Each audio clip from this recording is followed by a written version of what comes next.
सुप्रभात प्रिय छात्रों। कक्षा 6 विषय हिंदी व्याकरण पाठ 1 भाषा व्याकरण और लिपि।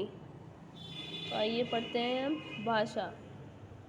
बच्चों, पिछली कक्षाओं में यद्यपि हम आपको भाषा व्याकरण और लिपि के विषय में बता चुके हैं, तथापि हम पुनरावृत्ति के लिए उनको यहाँ संक्षेप में फिर से बता रहे हैं।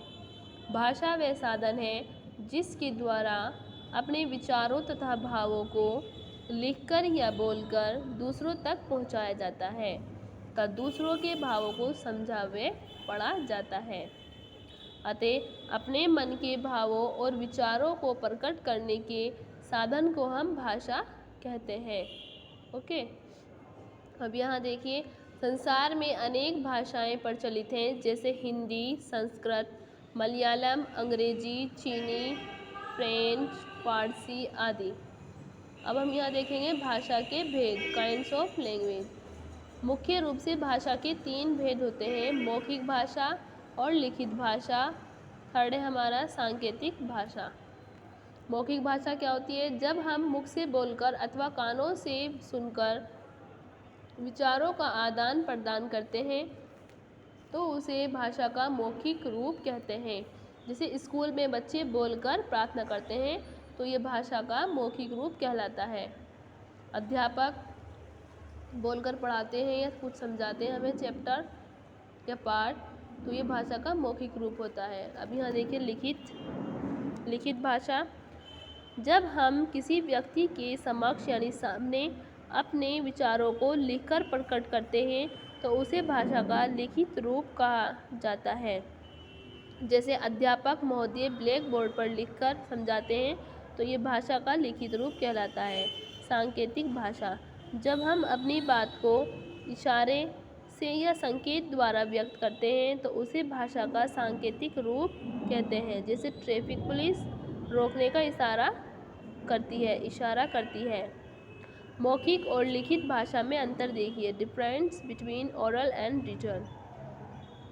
मौखिक भाषा में हम ध्वनियों का प्रयोग करते हैं। मौखिक भाषा में सिर्फ ध्वनियों का प्रयोग करते हैं, जबकि लिखित भाषा में उन ध्वनियों के संकेतों अर्थात वर्णों अथवा अक्षरों का प्रयोग करते हैं। मौखिक और लिखित भाषा का महत्व। विचारों को प्रकट करने और ज्ञान में वृद्धि करने के लिए भाषा के मौखिक और लिखित रूपों का महत्वपूर्ण स्थान है। किसी एक के अभाव में विचारों का आदान प्रदान अपूर्ण ही रह जाएगा। जैसे कि हमने पहले भी बताया है कि मौखिक भाषा में ध्वनियों का प्रयोग होता है और लिखित भाषा में उन्हीं ध्वनियों को संकेत के रूप में लिखा जाता है। स्थानांतरण।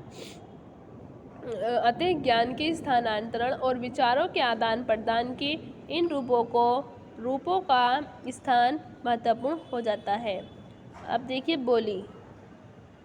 एक क्षेत्र विशेष की भाषा को बोली कहते हैं। इसमें साहित्य की रचना प्राय नहीं होती। काम काज में भी प्राय इसका प्रयोग नहीं होता, जैसे भोजपुरी, बुंदेली आदि। ये बोली है। भौगोलिक कारणों से भी बोलियों का निर्माण होता है, जैसे कि कोस कोस पर बदले पानी, 4 कोस पर बानी। कोस कोस पर तो पानी बदलता है और 4 कोस पर बानी यानी वाणी, बोली बदल जाती है। भाषा और बोली में अंतर देखिए। बोलियां किसी भाषा का अंग होती हैं। बोलियां किसी भी भाषा का अंग हो सकती हैं। भाषा का क्षेत्र विस्तृत होता है किंतु बोली का क्षेत्र सीमित होता है। साहित्य रचना में भाषा का प्रयोग किया जाता है, बोली का प्रयोग बोलचाल में होता है। भाषा व्याकरण सम्मत होती है, बोली नहीं होती है। बोली बोलने वाले अपने क्षेत्र में बोली का प्रयोग करते हैं, क्षेत्र के बाहर भाषा का प्रयोग करते हैं। जब वे बोली सर्वमान्य रूप प्राप्त कर लेती है तो तब उसे भाषा कह दिया जाता है। व्याकरण देखिए। भाषा की शुद्धता को बनाए रखने वाले शास्त्र को व्याकरण कहा जाता है। भाषा की प्रत्येक इकाई से संबंधित नियमों के लिए व्याकरण में अलग अलग विभाग हैं। इस प्रकार से व्याकरण में भी 3 विभाग हैं। व्याकरण के मुख्य रूप से 3 भाग होते हैं।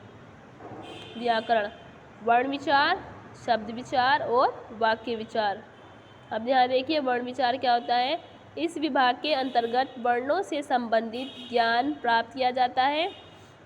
शब्द विचार में इस विभाग के अंतर्गत शब्दों से संबंधित ज्ञान प्राप्त किया जाता है और वाक्य विचार में इस वाक्य के अंतर्गत वाक्यों से संबंधित ज्ञान प्राप्त किया जाता है।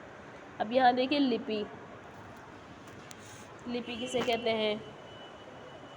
भारत में अनेक भाषाएं बोली जाती हैं। सभी भाषाएं अपने अपने तरीके से लिखी जाती हैं।